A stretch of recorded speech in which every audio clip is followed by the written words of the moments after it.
Pop quiz. The second most important shot in the game is...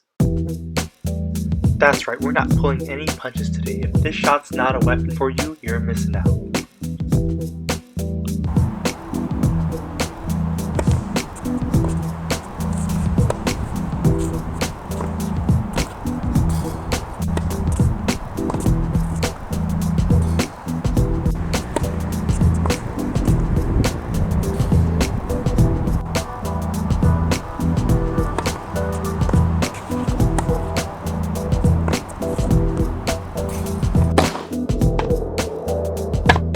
What up, it's Steven with 15 points of tennis and kind of an embarrassing story for you today. So this student who came to me who wanted hitting sessions, and look, so I'm like, okay, so we did hitting sessions and he wanted me to beat the pants off him. So the funny thing was, when we had played ground stroke tie breaks, he was pretty even with me. He could almost just barely, stay very close to me, here and there steal a ground stroke tie break from me.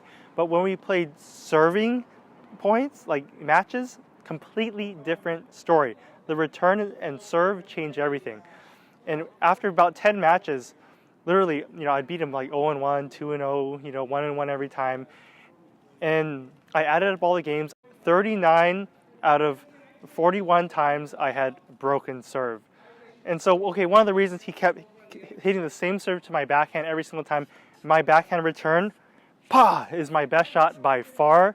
So a little skewed data there. He would serve to my best shot. But the question is, how did this shot why did my backhand return get so good? We're going to explain why. We're going to show you how to use the return as a huge advantage versus a disadvantage.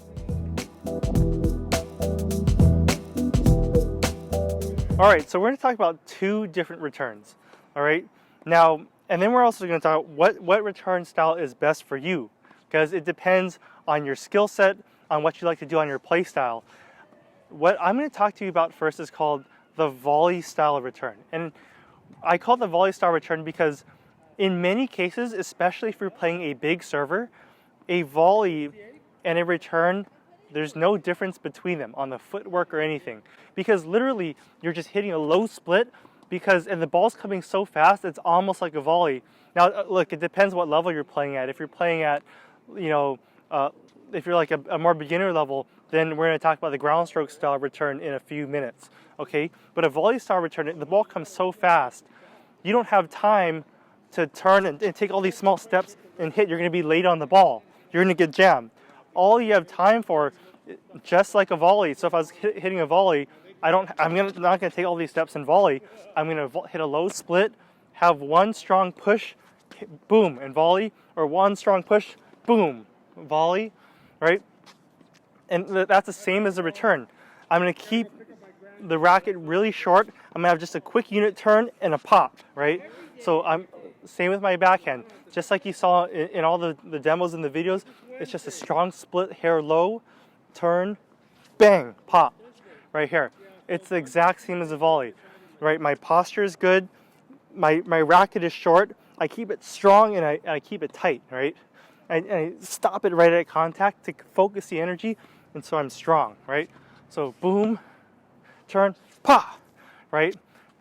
Same with the forehand. Boom, turn, pa. And you see Federer, you see Djokovic, those guys are prowling. Well, I mean, now they're playing guys who hit big serves, but you see Fed, he's just boom, turn, pa. It's basically, instead of hitting a slice, now look, Fed can hit a split, and you see him on the backhand all the time, just chip it back. But it looks exactly like a volley. He's just volleying it from the baseline to the other baseline, putting it more float on the ball. Same thing on his forehand. Boom, boom, right? Boom, boom. Keeping it short. Speaking of the master, we're just going to watch him torment Andy Roddick, and he's just hitting a split and going into a chip slice volley style return, putting some air under the ball so he doesn't get attacked. And look, Roddick's serving some bombs here. Right? That's a forehand slice chip. That's too good. And that's Approach just into gorgeous. the net. He got the break back by, the forehand coming into the Federer backhand saying, can you... And the volley style return is fantastic because you use the pace of your opponent and it comes back to them. It goes bang, bang. It comes back to them so fast. If they're not ready, if they're on their heels, right, if you hit a deep return and now they're moving back like this, they hit a weak reply, and you've just hit a good return, now you get to come in and take advantage and rip the next ball to the corner.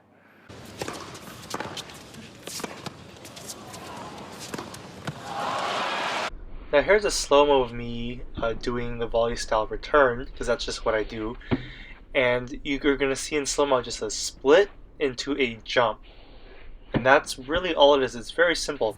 Okay, and this drill right here is great. Just have someone hand toss you balls in the air and just take away the time so you can practice the volley style return. And you can see the footwork is the same if I were just to hit a split step in like a volley but from the baseline.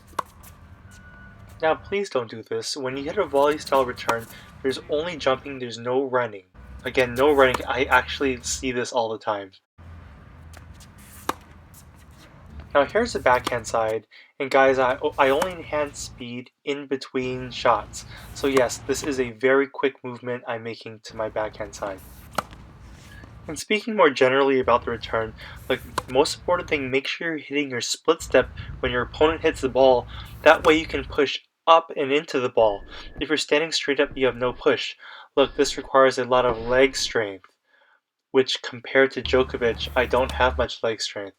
Right, but this is a big lunging jump, which is why he's so great at the return. It requires length, flexibility, again, and that leg strength. Now we're going to show you a few more Djokovic returns, and yes, if the return is fast, he'll sit and get low. If it's softer return, he will rise up into the ball just like this. Alright, now this next Djokovic return, you're going to see an inside-out return right here, and that's the exact return I'm going to hit. That's pretty sweet. Now I like this next return technique-wise, but look where it lands. In the middle of the court, a little too short, and he's set up perfectly, and he's going to roast me.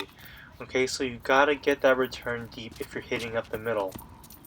But overall, I know my return is good. It'll give me the advantage. There, look, my opponent's just not ready, right? I get a free point. Here, he's off balance on the serve.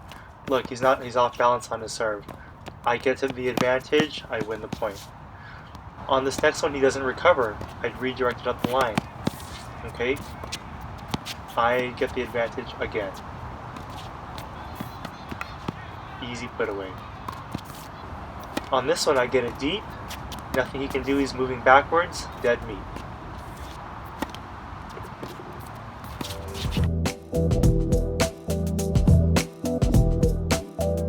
The second style of return is a style of return you see Del Potro, Berdych, Nadal use. And if you're playing at a lower level, you're going to actually use this style of return. Again, the style doesn't matter as much, it's how well you execute, okay? And that's a ground stroke style return. In a ground stroke style return, instead of the volley, we just talked about the volley, you're just splitting and taking one lunge to hit the ball here, or splitting in one leap up. The ground stroke style return, you're going to hit a split probably much further back into the court, and then you can take a couple steps, maybe even a few small steps, and you hit the ball, boom, just like you would any ordinary ground stroke. This style of return is very hard to replicate, and this is exaggerated. You won't take quite that many steps. You might take a total of 2 steps. The big difference here is you are stepping, not jumping. Although the student doesn't move much laterally, okay, he takes 2 steps, so he sets up for very much like a ground stroke. So the first ball right there and the second ball are very much like the same, and it almost feels like playing a baseline game where we get into the rally straight away. We'll show you a more clear example at the end of the video, but this next one, the student shifts his weight on his left leg, then back on his right leg to load up for a ground stroke. He takes a bigger cut because he's further behind the baseline. He's going to have to wait a couple balls, a third ball, and now on the fourth ball he can really load up and take control of the point again. And not to say to stand behind the baseline for a ground stroke style return. You can take a shuffle step like this and smack a ground stroke. Alright, and you're going to see it very commonly. Now, if you decide to hit a ground stroke style return from inside the court and take shuffle steps, those shuffle steps better be quick.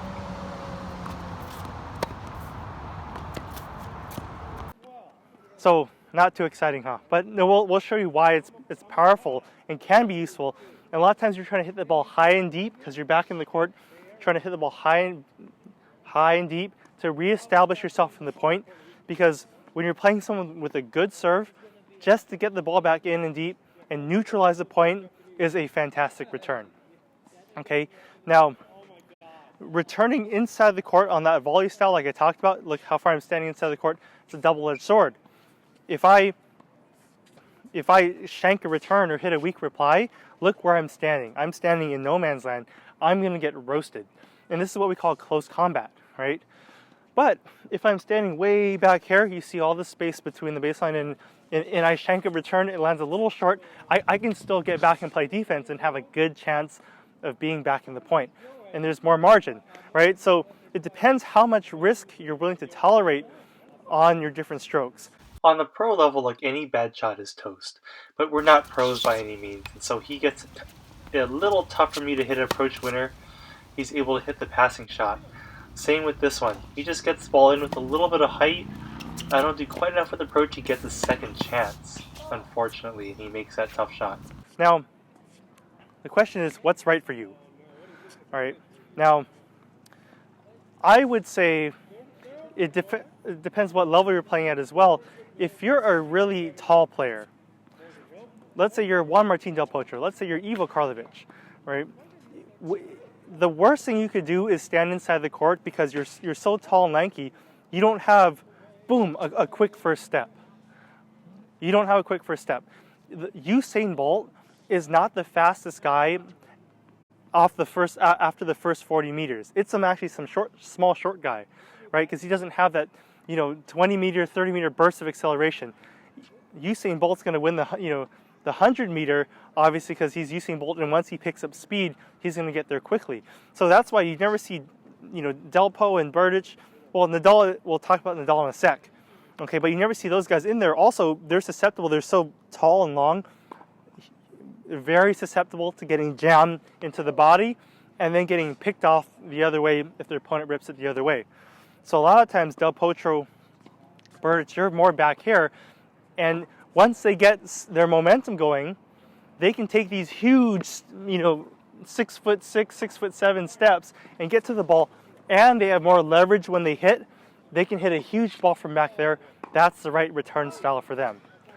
On the contrary, a lot of small players, myself, like I'm 5'8", if I stand back here, first of all, I don't have the Del Potro strength and leverage, right, to hit the ball hard from back there and defend with power, right?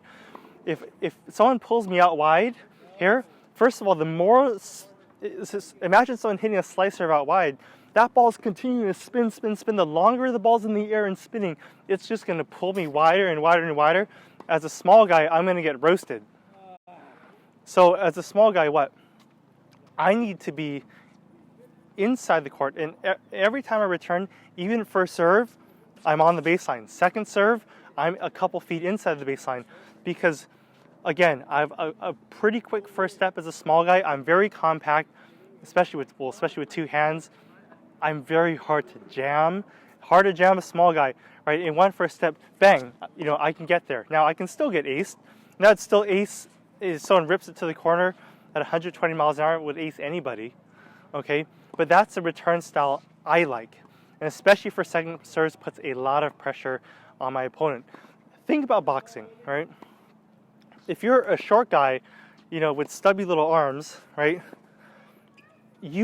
How would you box that opponent? You wouldn't, and let's say, I'm fighting a taller opponent.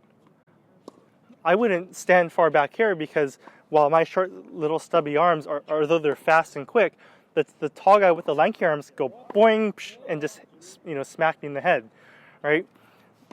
The taller guy has a lot more power and leverage, whereas the short guy, I need to be in and out, and using my quickness to attack, right? And so same with the serve and return. Once I get on the inside, like here, with shorter arms, faster arms, I can do more damage than a big lanky guy who's going to be wailing and flailing, right? But if I camp out back here, so that's why a lot of smaller players who like to consistently play far behind the baseline will have a lot more trouble. And this starts with the return. So the return is crucial to setting the tone of the point. That's We're going to go deeper into that boxing analogy and that strategy. You can get pretty complex with it.